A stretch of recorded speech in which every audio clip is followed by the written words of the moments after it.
தீபாவளி திருநாள் உங்கள் வாழ்க்கையில்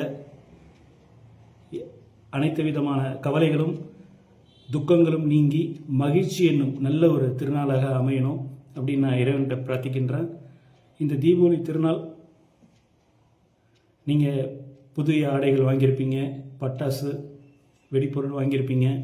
குழந்தைங்களுக்கு இந்த தீபாவளி திருநாளில் அவங்களுக்கு இந்த தீபாவளி திருநாள் எதுக்காக நம்ம கொண்டாடுறோம், அந்த தீபாவளி திருநாளுடைய கதை என்னன்றதையும் கொஞ்சம் அவங்களுக்கு சொல்லிக் கொடுங்க. ஏன்னா இன்றைய இளைய தலைமுறைக்கு அதை பற்றி அவங்களுக்கு அவ்வளோவா தெரியாது. தீபாவளி திருநாள்னால் புதிய ஆடைகள் வாங்கணும், கோயிலுக்கு போகணும், நண்பர்கள் உறவினர்கள் வீட்டுக்கு செல்லணும், இனிப்புகள் இப்படி பரிமாறணும், ஸோ இப்படி புதிய படங்கள் பார்க்கணும். இப்படி தான் இந்த காலத்து இளைஞர்களுக்கு தெரியுமே தவிர அந்த தீபாவளி திருநாளுடைய கதை என்ன, அதோடைய டீட்டெயில் பற்றி தெரியாது. ஸோ பெற்றோர்களாகிய நீங்கள் அவங்களுக்கும் சொல்லிக் கொடுங்க. அது மட்டும் இல்லாமல் சின்ன குழந்தைங்க வெடி வைக்கிறீங்க, ரோட்டில் வெடி வைக்கும் போது